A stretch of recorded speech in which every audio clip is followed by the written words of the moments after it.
the trials and tribulations and unknown and all of that, and I'm not trying to make any excuse or anything, but Joey Biggs asked me before the game who I was starting at the 44-minute mark. I said, I don't know yet. And that's a really bad feeling as a ball coach. And so this group took a huge step tonight in being connected, in being together. I had not seen Jacob Grandison since we got home from Kansas City. He has been in bed. I have not seen him until he walked in today for shoot around.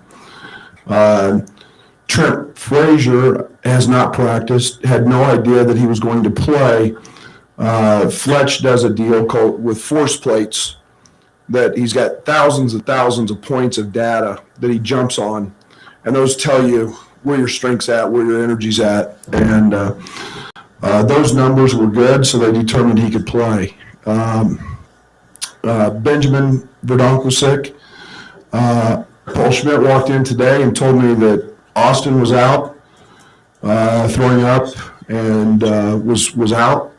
So I said I'm going to start RJ Melendez in shoot around today. He rolls an ankle, and literally at the time I think he thought he might have to have it amputated. After 30 minutes of thinking that, he was he was fine. But I went into this thing thinking Coleman might have to play major minutes. Obviously, that went south in a couple minutes. But DeMonte Williams, I couldn't start the second half because he was in the toilet throwing up, and he played the entire night sick, the entire night. And I cannot say enough about DeMonte Williams. He is the adhesive that has been holding us together. He has played every position. He has been in every practice. He is tougher than hell, and has done anything that it takes for us to win. He's not going to let anything like a little flu bug stop him, and. But that stuff becomes contagious. And then to play Trent 31 or 32 minutes, I didn't really plan on that. So, we can sit here and talk about Plummer and Kofi. We beat a veteran, very good Notre Dame team today with a lot of adversity. And I hope this becomes something that we can really wrap our arms around and build. Tomorrow's an off day, which we need. And hopefully we can get healthy as we enter Big Ten play on Friday. Joey? Brad, with Trent, he's got the shoulder thing going on and the knee. It looks like he's battling multiple ailments or soreness. So what's that say about him to go out there and play? And did he kind of add to that? You called him soft and chest caved in yesterday. Was he somebody who could flip that? Well, I'm never going to call Trent Frazier soft. Trent's a dog. Trent's man, that you talk about the ultimate competitor, and he hates missing practice. He hates anything that he can't compete to win at, and he literally walked in the coach's locker room and said, "Coach, I'm good for 35 tonight if you need me." And man, don't you love that as a coach? That makes your heart feel pretty good when you know you've got a guy like that ready to line it up and go, because that was his mindset. Coach, you're still playing without your starting point guard, but you did have 19. As a team, you had 19 assists on 28 made baskets. How big of a step was that, offensively from the execution standpoint? Once we get out of the first 4 minutes, it was great. I think we had 5 turnovers the first 4 minutes. But and a couple of those were, illegal screens and a charge. But it's a huge step. We've got to get, we've got one of the most dominant players in college basketball in Kofi, and we've got to give him opportunities to get balls on the rim. And when we do that,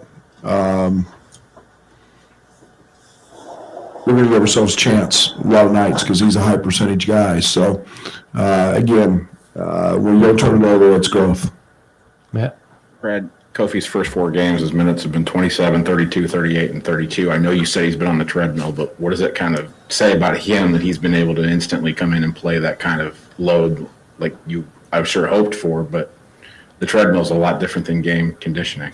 Yeah, there's no doubt about that. And I think he was tired tonight. And Kofi didn't feel great either. He was another one that was set down, but at halftime and had to kind of gather himself. He's really stopped up and felt great. But again, I think the one thing we've got to keep pushing him to is playing through that. I thought late he took a couple hard shots because they were easy.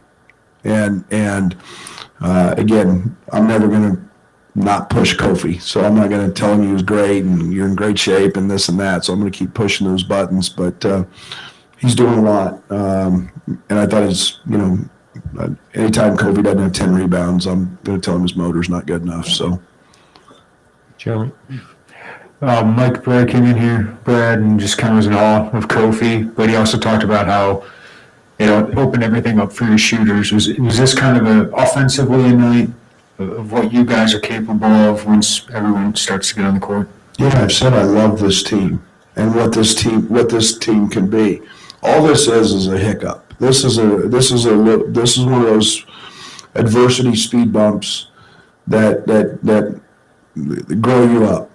And is that the right way they make you grow up. And it's the end game. I love this team and opportunities provided. RJ stepped up and makes 2. Luke Goody's proved it tonight again. And, Jacob Grandison can shoot it. Everybody forgets DeMonte was the second leading three-point shooter in the country last year.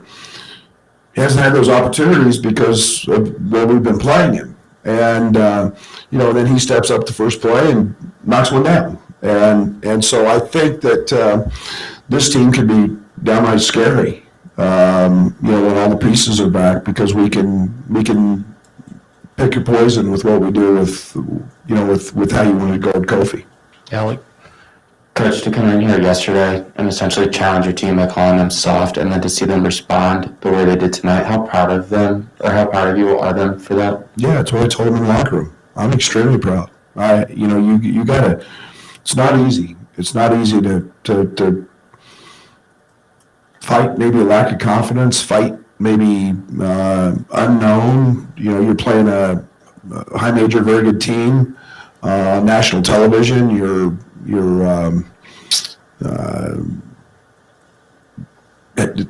It's a great example when your veterans step up and do what they did and play like that. And that's the example, that's the culture, that's the fight that it's got to be every single night. Scott? Kofi talked about just the composure down the stretch. Shots aren't falling, Notre Dame's hanging around. What did you see from your team that maybe allowed them to close this one out the way they did?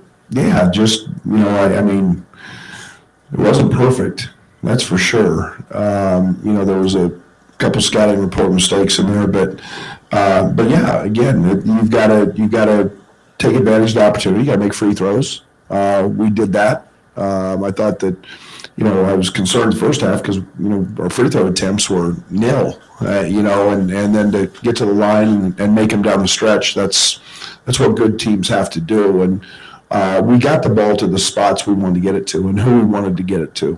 Trent, had a late travel and a little play we ran, but beyond that, I thought we got the ball where we needed to. Rob? In past years, we've had media availabilities that have been on the same day that the team got its flu shot. So we know that they get a flu shot every year. When did they have their flu shots this year? September? Yeah. September, maybe? It was like early September, mid to early September. Go ahead, Doug. Coach, expanding on what you were saying on the last question, Coach Brady kind of changed their defense up a little bit in the second half and contested shots and got really aggressive with Kofi. And you had a little bit of a lull there offensively. How do you think the team handled that, particularly down the stretch? Yeah, I looked out there once and I had RJ and Luke. I had Plummer out, Kofi out, and I'm like, where are we going to score? And I think that's where I've ultimately got to get to. I've got to figure those things out, how we're going to score in those moments. And yet we found a way to actually make a couple baskets. But it's again, we're so different now, Doug, than we have been. I mean, we've done so much with ball screens all year long. And, there's hardly any tonight. And, that's, switching midstream, I guess. But we're doing some good things. But again, I'm really pleased because we're getting the ball where we need to get it. And those guys are not afraid to take shots and make them. Joey? So Trent comes into the coach's locker room, says he's good for 35. Do you remember about your general reaction? Were you skeptical? Obviously, probably a level of excitement. What was that like? No, when Trent tells you he's good, that's a really good feeling.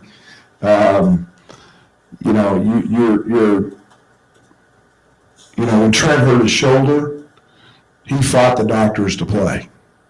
I mean, he said, you're not sitting me out, I'm playing. That's Trent.